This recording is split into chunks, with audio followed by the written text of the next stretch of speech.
The rain fell in sheets, a constant, drumming whisper against the window panes of Ilara's new life.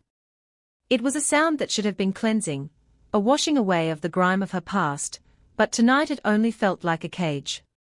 The city lights of Charleston were smeared into a watercolor blur of neon and gold, distant and unreal. Her apartment, a third-floor walk-up in a building that smelled of old wood and lavender polish, was her sanctuary. Or it was supposed to be. For now, it was just a collection of boxes and unpacked ghosts. She ran a hand through her damp hair, the chill of the room seeping into her bones despite the thick sweater she wore.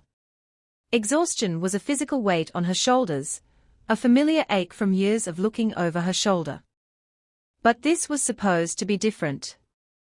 A new city, a new name on the lease, a new attempt at breathing without permission. Her gaze landed on her one true indulgence, the one beautiful thing she'd allowed herself. The mirror. She'd found it tucked away in the dusty corner of an antique shop on King Street, its frame a riot of tarnished silver carved into twisting vines and night-blooming jasmine. The glass was thick, beveled, and held a depth that seemed to drink the light from the room. It was ridiculously ornate, far too grand for her sparse living room, but she'd felt an inexplicable pull, a sense of rightness that had silenced the practical voice in her head. Now, it leaned against the far wall, dominating the space, its surface reflecting the flickering candlelight she'd lit to ward off the gloom. It made the small room feel vast, endless. She saw her own reflection, a pale, tired woman with shadows under her eyes that had nothing to do with the lighting. Her frame was slight, her posture habitually defensive, a subtle curve of the spine that always braced for a blow, even when none was coming. She turned away, busying herself with unpacking a box of books, the scent of paper and ink a small comfort. The rhythmic thump of hardcovers stacking on the cheap particle board shelf was a counterpoint to the storm outside. But the feeling of being watched prickled at the back of her neck. It was a sensation she knew too well, a cold dread that used to precede a heavy hand or a sharp word. She squeezed her eyes shut. He's not here. You're safe. But the feeling persisted. It wasn't the same. It lacked the familiar malice, the cloying possessiveness. This was different. Quieter. Heavier. She chanced a glance back at the mirror. Her own wavering reflection stared back, a lone figure in a room of cardboard boxes. For a heartbeat, she thought she saw something else. A flicker. A distortion in the space behind her reflection, like heat haze rising from asphalt. A shape, tall and broad, just at the edge of perception. She blinked, and it was gone. Just a trick of the light. The candlelight, the rain on the glass, the exhaustion playing games with her mind. That had to be it. She was wound so tight, afraid nerve endings pretending to be a person. Of course, she was seeing things. She took a deep, shuddering breath and forced herself to focus on the task at hand. Book after book, she built a small wall of literature on her shelf, a flimsy fortress against the world. But every time she turned, her eyes were drawn back to the silvered glass, searching the shadowed depths behind her own image for the phantom that wasn't there. The rain beat its relentless rhythm, and the night stretched on, long and unnervingly still. The next night, there was no storm. A sliver of moon hung in the inky sky, and the city hummed with a life that felt a universe away. Ilara had spent the day in a frenzy of activity, hanging pictures, scrubbing floors, anything to keep her hands busy and her mind quiet. She'd even covered the mirror with a bedsheet, a childish, superstitious act that made her cheeks burn with shame. But the weight of its presence was still there, a silent, brooding thing in the corner of her living room. She made tea, the ritual of it calming. The whistle of the kettle, the clink of ceramic, the fragrant steam. She curled up on her lumpy, second-hand sofa, a novel open in her lap, determined to have a normal evening. But the words on the page blurred. The sheet over the mirror seemed to throb with a latent energy, pulling at her attention. It was absurd. It was a piece of furniture. With a sigh of frustration, she stood up and walked over to it. Her hand hesitated for a moment before she pulled the sheet away. The fabric whispered as it slid to the floor, pooling around the clawed feet of the frame. Her reflection was starker in the electric light. And he was there. Not a flicker this time. Not a heat haze distortion. A man. He stood behind her reflection, his form composed of shadow and moonlight, translucent but undeniable. He was tall, his shoulders filling the space behind hers. He wore clothes from another time, a high-collared, dark coat that looked heavy and formal. His hair was dark, falling over a broad forehead, and his face was a study in grim stillness. He wasn't looking at her, not directly. His gaze was fixed on the room around her, a sentinel's watch. There was an impossible stillness about him, a sense of immense, contained power. Ilara's breath hitched. Her heart hammered against her ribs, a frantic bird beating its wings against a cage. This wasn't a trick of the light. This was real. A man was in her mirror. The scream that clawed its way up her throat died before it could make a sound, choked off by a wave of pure, paralyzing terror. Her first instinct was to run, to flee the apartment and never look back. But her feet were rooted to the floor. His head turned slowly, his movements unnaturally fluid, like smoke shifting in a still room. His eyes, dark and fathomless, met hers in the reflection. And the terror receded, replaced by something utterly baffling. A profound, aching sorrow emanated from him. It wasn't a threat. It was a lament. In his gaze, she saw not malice, but a loneliness so ancient it felt like a law of nature. She stumbled back, knocking over her cup of tea. The hot liquid splashed across the floorboards, the ceramic shattering with a sharp crack that broke the spell. She scrambled for her phone, her fingers fumbling, and dialed the only number she could think of. "Jenna," she whispered, her voice a reedy thread. "Elle? What's wrong? You sound awful." There's a man in my apartment," the words sounded insane even as she said them. "What? Did you call 911? Lock yourself in the bathroom. I'm on my way." "No, you don't understand," Ilara choked out, her eyes still locked on the mirror. The man was still there, watching her now with an expression of intense concentration. He's in the mirror." There was a pause on the other end of the line, thick with concern and confusion. "Ilara, honey. What are you talking about? Are you okay? Did you take your medication?" The question, though gentle, felt like a slap. "I'm not crazy, Jenna." She took a shaky photo with her phone, her hand trembling so badly the image was a useless blur. She sent it anyway. "Look. He's there. He's just standing there." "I'm coming over," Jenna said, her voice firm. "Don't hang up. Just stay on the line with me. Tell me what he's doing." "Nothing," Ilara whispered, sinking to the floor, her back against the opposite wall. "He's just watching me," and it was true. He hadn't moved. He just watched her, his spectral form a permanent fixture in the silvered glass, a silent, impossible roommate in her sanctuary-turned-prison. Jenna arrived 20 minutes later, armed with a baseball bat and a healthy dose of skepticism. She swept through Ilara's small apartment, checking the closets, under the bed, even the tiny pantry. Finding nothing, she finally turned her attention to the mirror, her expression a mixture of pity and worry. "Elle, there's no one here," she said gently, placing the bat by the door. "Look," Ilara insisted, pointing a trembling finger. "In the reflection. Behind me." Jenna peered into the glass, standing beside Ilara. She saw only their two reflections, stark and clear. "Honey, I see you, and I see me. That's it. Maybe the stress of the move is getting to you. You've been through so much." Ilara stared, her heart sinking. For Jenna, the space behind her was empty. The spectral man was visible only to her. The thought was somehow more terrifying than if he'd been a shared hallucination. This was hers. Her own private ghost. Her own private madness. "I'm not imagining it," she said, her voice dropping. "He's there. Right now. He's looking at you." Jenna placed a comforting hand on her shoulder. Okay. Okay. Let's cover it up for tonight. We'll get some sleep, and in the morning, we can call the antique shop. Maybe there's some weird story that goes with it. Or maybe we just sell the creepy thing."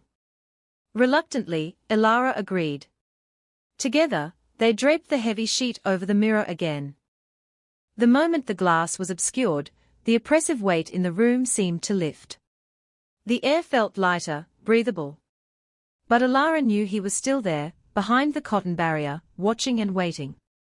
That night, she slept on the sofa with every light in the apartment blazing, while Jenna took the bed, a silent guardian against a threat she couldn't even see. Sleep offered no escape. Her dreams were a chaotic landscape of twisting silver vines and shadowed corridors. A voice echoed in the darkness, not with words, but with feelings, a deep, resonant hum of protection, frustration, and a warning that coiled in her gut like a cold snake. She woke with a gasp, the phantom sensations clinging to her like a shroud. The next day, she tried to take control. She called the antique shop. The elderly owner, a man with wispy white hair and spectacles perched on his nose, remembered the mirror well. "Ah, the Guardian's glass," he'd said, his voice crackling over the phone. "A beautiful piece. 17th century, from the Scottish Highlands. Legend says it was forged to hold a laird's most loyal protector, to watch over his bloodline for eternity." Elara's blood ran cold. A protector? What does that mean? "Just an old story, my dear," the man chuckled. "To make a sale, you know. But they say he's still in there. A watcher. Harmless, of course. Just a bit of local folklore." Harmless. The word echoed in her mind as she stared at the sheet-draped mirror. A guardian. A protector. It sounded so much better than a ghost. But protection was a word that had been twisted into a weapon against her. Protection had meant locked doors and monitored phone calls. Protection had meant isolation. She wanted nothing to do with it. That evening, driven by a mix of fear and defiance, she unveiled the mirror again. And there he was. Soellen. The name surfaced in her mind with the same unnerving certainty as the warnings in her dreams. He looked different tonight. More solid. Less like smoke and more like sculpted stone. His gaze was fixed on the window, his expression taut. She stood before him, her arms crossed over her chest. "Who are you?" she demanded, her voice barely a whisper. He didn't answer, but his eyes shifted to meet hers in the glass. A flicker of surprise, of acknowledgement, crossed his features. He could hear her. Stay away from the window, a thought, not her own, bloomed in her mind. It was deep and rough, like stones grinding together. She flinched, startled. Did you just say that?" He gave a slow, almost imperceptible nod. His focus shifted back to the street below. Ignoring the warning, she moved to the window and peered out. The street was quiet, mostly empty. Then she saw him. A man leaning against a lamppost across the street, bathed in the orange glow. He was handsome, dressed in an expensive suit, his smile easy and predatory, as he looked right up at her window. It was Julian Vane. A man she'd met once at a gallery opening, a collector known for his ruthless acquisition of rare artifacts. And a man who had made her deeply uncomfortable, his charm too polished, his eyes too hungry. A chill that had nothing to do with the night air traced its way down her spine. Julian lifted a hand in a small, mocking wave. "He feels the mirror's presence," Soellen's voice echoed in her head, laced with a cold fury. "He is not like the others. He knows what it is. He wants to open the cage. The cage? Elara breathed, turning back to the mirror. You in a cage? Soelan's eyes met hers again, and this time, the centuries of sorrow were mingled with a fierce, desperate urgency. This glass is my prison. But it is also a lock. He seeks the key. The world outside the apartment, the world she had run to for safety, had just found her. And her only ally was a ghost in a cage of silver and glass. A protector she didn't want, against a predator she couldn't escape. The following days were a tense dance of avoidance and observation. Elara saw Julian everywhere. A glimpse of his silver car turning a corner, a fleeting sight of him in a coffee shop window, his presence a constant, low-grade hum of anxiety in her life. He made no direct move, but his surveillance was a clear message: I know where you are. I am waiting. Inside the apartment, her relationship with the man in the mirror deepened into a strange, silent communion. She learned to listen for his thoughts, which came not in full sentences, but in flashes of emotion and intent. A surge of protectiveness when she fumbled with the tricky lock on her door. A wave of approval when she bought heavier curtains. A deep, rumbling anger that seemed to shake the very glass of the mirror whenever she glanced out the window and saw Julian's car parked down the street. She started talking to him, her voice soft in the quiet of the evenings.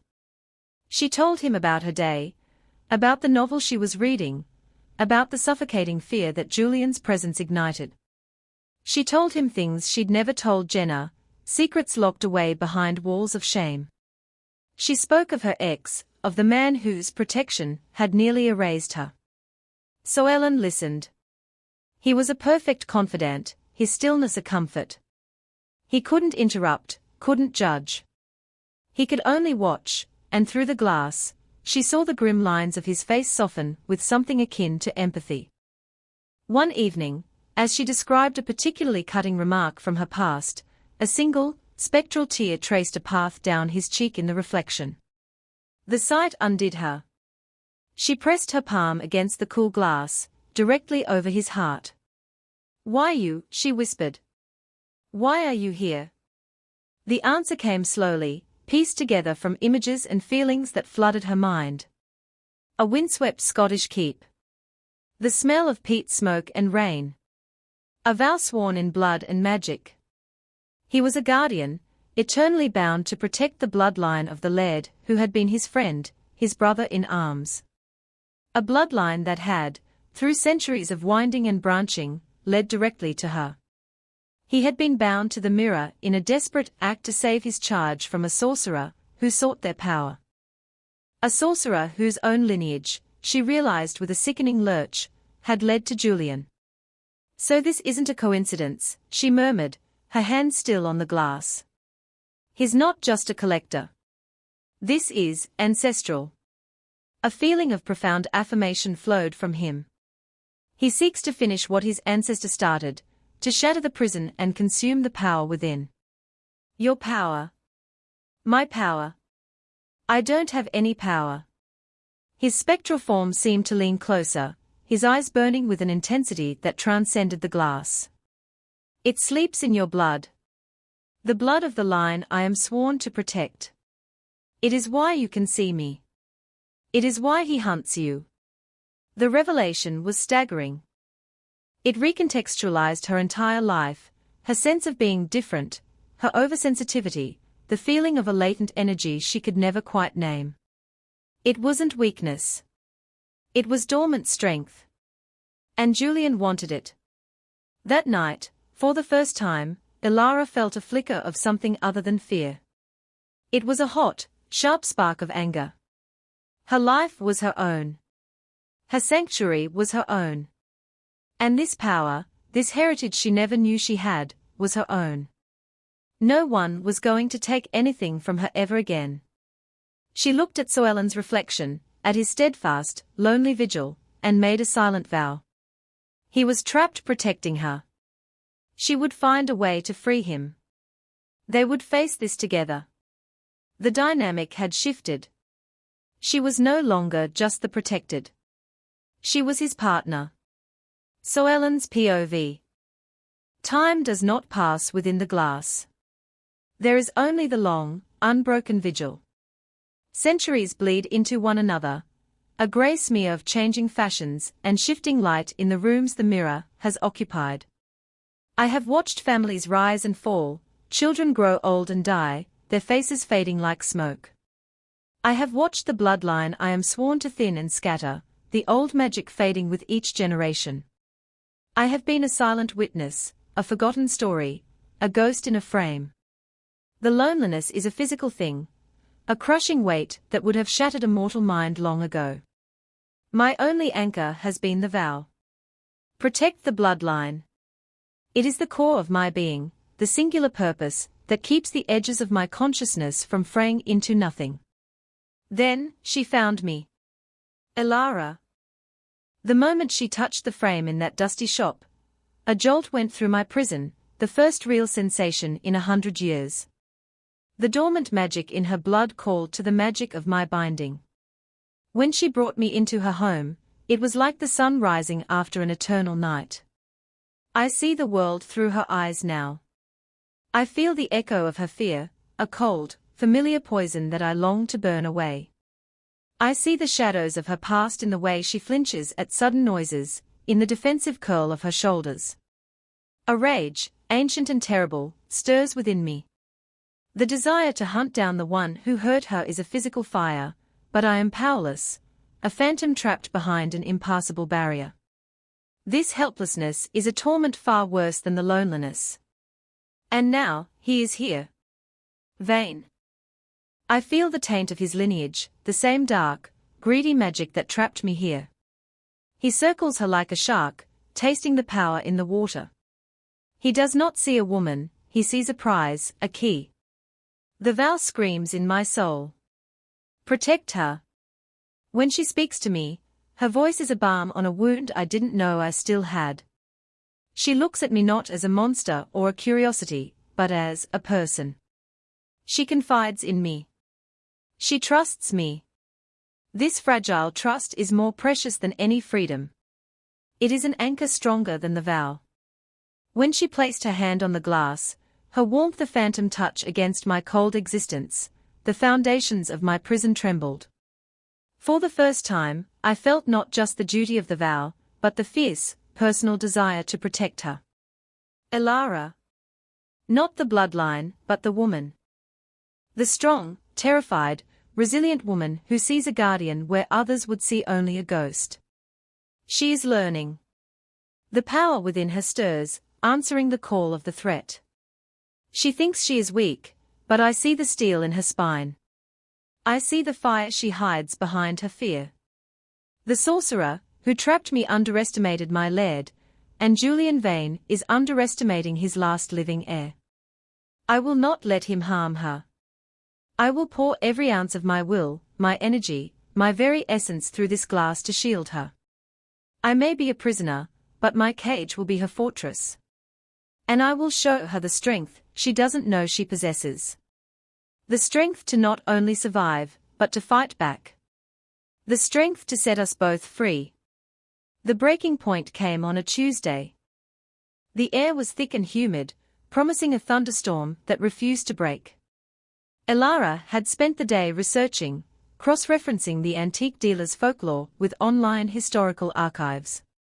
Soelan's memories, fragmented as they were, provided keywords: Clan MacLeod, the Sorcerer of Sky, the binding of the Guardian's glass. She found it. A mention in a digitized, leather-bound journal of a 17th-century scholar. The mirror wasn't just a prison, it was a lock on a much larger power source. The Guardian, Soelan, was the warden. The bloodline, her bloodline, was the key. To shatter the mirror wouldn't just release Soelan, it would unleash the raw, chaotic energy he was bound to contain. An energy Julian clearly intended to harness. The journal also mentioned a counter-ritual, a way to transfer the binding. It required a focusing conduit, an object of immense personal power belonging to the original sorcerer. His signet ring, Soelan supplied, the thought a sharp, clear image in her mind. Black obsidian, carved with a serpent eating its own tail. He never took it off. A quick search for Julian Vane's public appearances yielded a photo from a recent charity gala. On his right hand, gleaming under the camera flash, was a black obsidian ring carved with a serpent. The knowledge was a cold weight in her stomach. The path forward was terrifyingly clear. She needed to get that ring. That evening, the storm finally broke. Lightning spiderwebbed across the sky, followed by a deafening crack of thunder that rattled the old window frames. The lights flickered and died, plunging the apartment into darkness, save for the intermittent flashes from outside. Elara's heart leaped into her throat. In the same instant, Soelen's presence in the mirror intensified, his spectral form practically opaque with furious energy. "He's here," his voice thundered in her mind. "Get away from the door." She scrambled back, just as the lock on her front door clicked open with an unnatural smoothness. The door swung inward, revealing Julian Vane, silhouetted against the flashing light of the hallway. He was drenched from the rain, his expensive suit clinging to his frame, but the predatory smile was perfectly in place. "Elara," he said, his voice a silken threat. "I've grown tired of waiting. I've come to collect my property." "Get out," she breathed, her body trembling. "Oh, I will," he said, stepping inside and closing the door behind him. "As soon as you give me the mirror," he took a step forward, his eyes, dark and empty, fixed on her. "Or perhaps, I'll just take you both." In the mirror, Soelen roared, a silent, furious sound that nonetheless vibrated through the room. The air temperature plummeted. Frost spiderwebbed across the surface of the glass from the inside. "The fire escape," Soelen commanded. "Now?" But Julian was too fast. He lunged, not for the mirror, but for her. His hand closed around her arm, his grip like iron. A wave of nauseating, cold energy flowed from him, sapping her strength. "The bloodline is weak in you," he hissed, his face close to hers. "But you are still the key." Behind him, Soelen slammed his spectral fists against the inside of the glass. The mirror shook violently in its frame. A vase on a nearby table exploded, showering the floor with ceramic shards and water. Julian laughed, a low, cruel sound. "Your pet is lively. But he can't touch me. He can't touch you." He began to drag her toward the mirror. Panic, cold and absolute, seized her. This was it. The feeling of being overpowered, of having her will stripped away. The feeling she had run so far to escape. But then she saw Soelen's face in the glass. His eyes were not filled with despair, but with blazing, unyielding belief. Belief in her. "The power is yours, Elara. Take it." The anger she'd felt before returned, no longer a spark but a furnace. It burned away the fear. Her free hand clenched into a fist. She wouldn't be a key. She wouldn't be a victim. She focused on the cold energy Julian was pushing into her, and, instead of recoiling from it, she pulled. She drew on the latent power in her own blood, a deep, untapped wellspring, and met his magic with her own. A shockwave of force erupted from her, raw and untamed. It threw Julian back.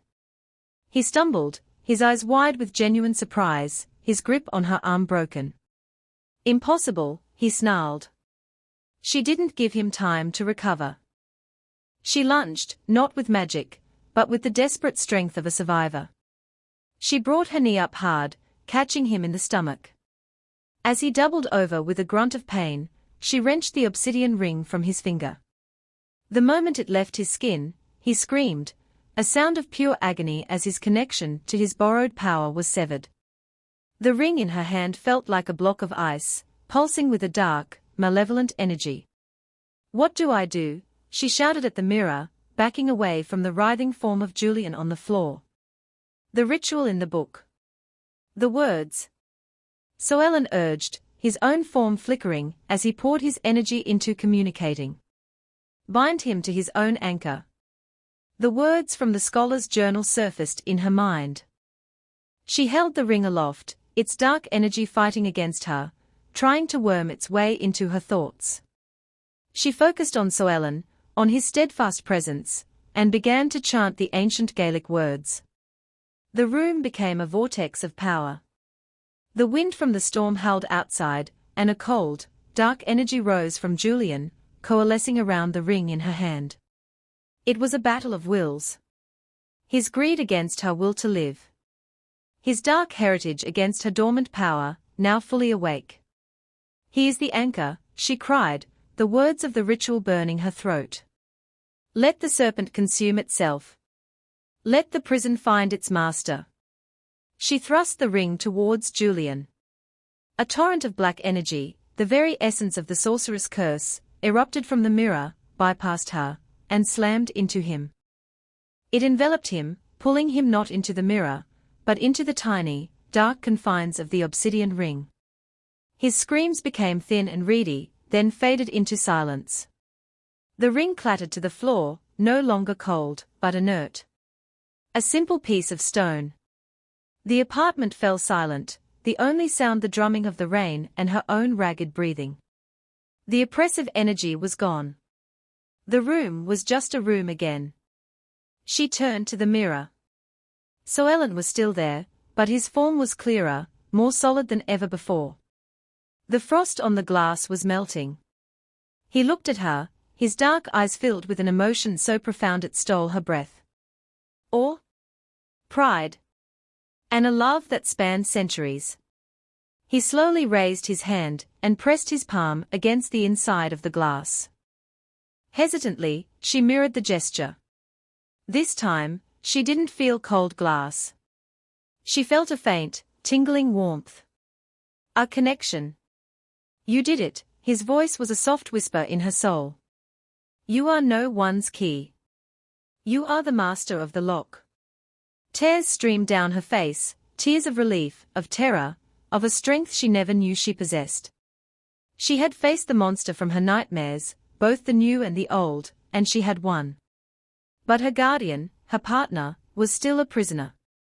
Now, she said, her voice shaking but firm, her eyes locked on his. Let's get you out of there. The storm had passed by dawn, leaving the city washed clean and smelling of rain-soaked earth. The first rays of sunlight streamed through the window, illuminating the dust motes dancing in the air, and the wreckage of the previous night.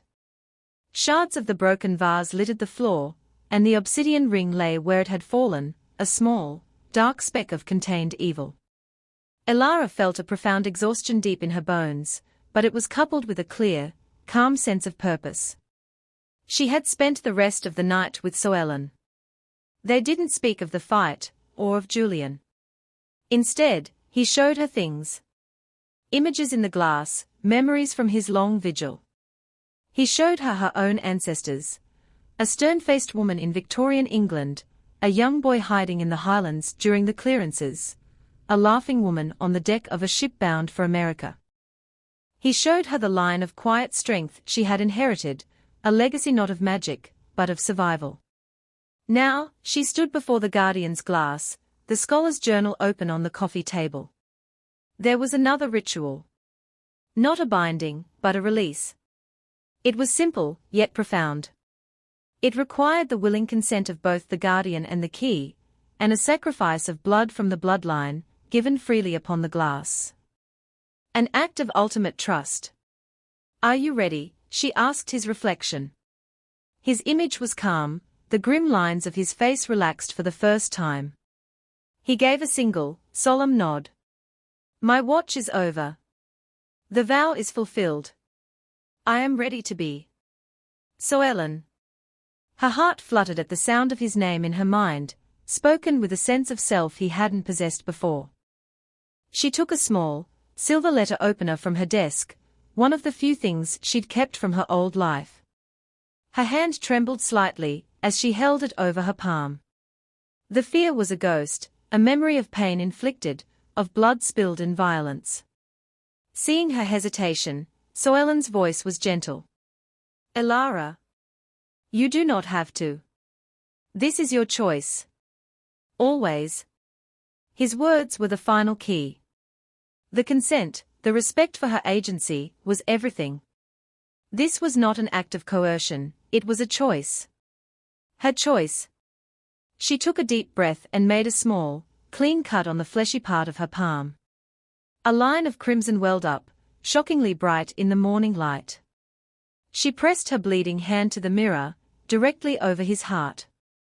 I, Alara, of the blood of your charge, release you from your vow, she said, her voice clear and strong. I release you from this prison. Be free, Soellen. The moment her blood touched the glass, it began to glow. Not with dark energy, but with a brilliant, silver light that emanated from the frame itself. The carved vines and jasmine flowers seemed to writhe, and the entire mirror hummed with a deep, resonant frequency.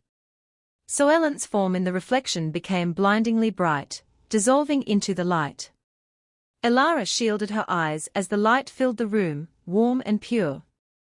It was over in a matter of seconds. The light receded, collapsing back into the mirror, leaving the glass clear and empty. His reflection was gone. For a terrifying second, she thought it hadn't worked. That she had somehow destroyed him. A sob caught in her throat. Then she felt it. A warmth behind her. The subtle shift of air as a body displaced it. The scent of rain and old stone and something uniquely, indefinably him. Slowly, she turned around. He stood there. Not as a ghost, not as a reflection, but as a man of flesh and blood. He was taller than she'd imagined, solid and real. The dark, formal coat he'd worn in the mirror was now tangible fabric. His dark hair fell over his forehead, and his eyes, those same dark, fathomless eyes, were fixed on her, filled with a universe of emotions. He looked down at his own hands, flexing his fingers, as if seeing them for the first time. Alara, he said. His voice was not a thought in her head, but a real sound. A low, resonant baritone with the soft burr of a long-lost accent. It vibrated through the floorboards, through the soles of her feet, and straight into her heart. She couldn't speak. She could only stare, taking in the reality of him. The strong column of his throat. The slight stubble on his jaw. The sheer, breathtaking presence of him in her small apartment.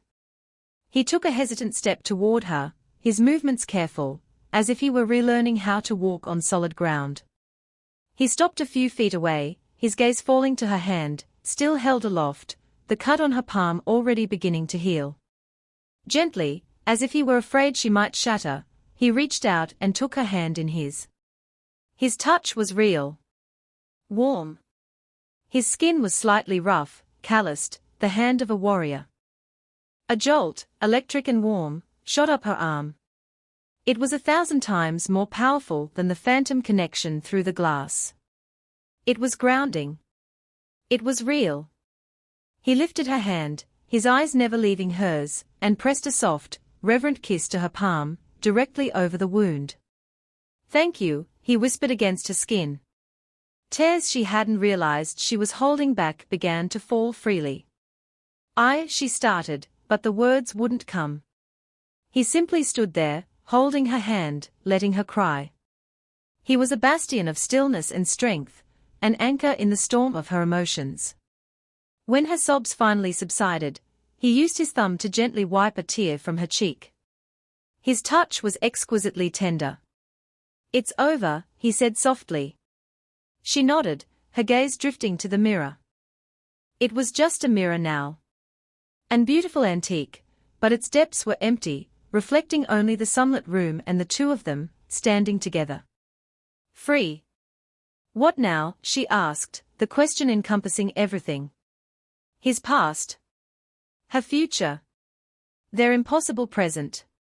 A slow smile touched Soellen's lips for the first time, transforming his grim, handsome face into something breathtaking. Now, he said, his voice laced with the promise of 1,000 tomorrows.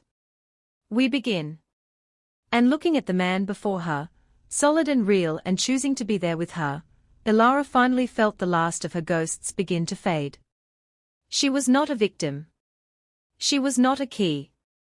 She was a survivor who had just found her guardian, not as a protector to hide behind, but as a partner to stand beside.